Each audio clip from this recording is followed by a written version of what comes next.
A friend sends you a product link. You tap it, and voila.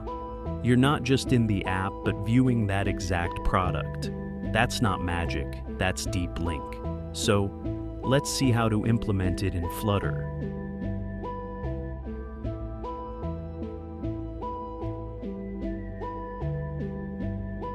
First, make sure you've added the GoRouter package to your project.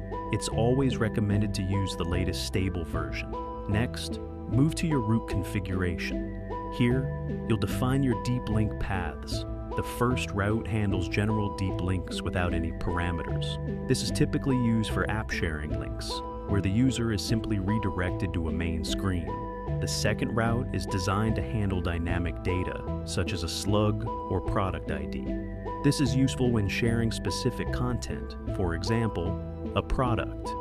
When the user opens the link, they will be taken directly to the corresponding details screen. To achieve this, extract the slug or product ID from the URL and pass it to your target screen for initialization. That's all you need on the routing side.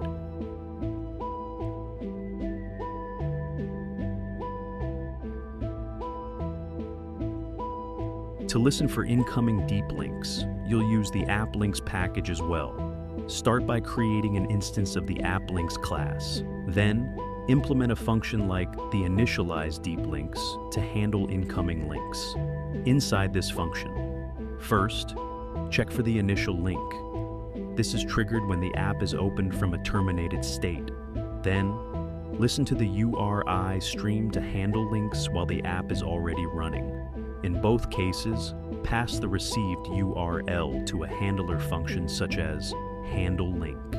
This function is responsible for extracting any required data, such as a product ID or slug, and navigating to the appropriate screen, dialog, or feature.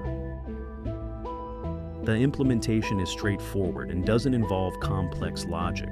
You can call initialize deep links wherever it fits your app structure, during app startup, inside your home screen, or when a specific state is triggered. This flexibility allows you to integrate deep linking in a way that best suits your app architecture.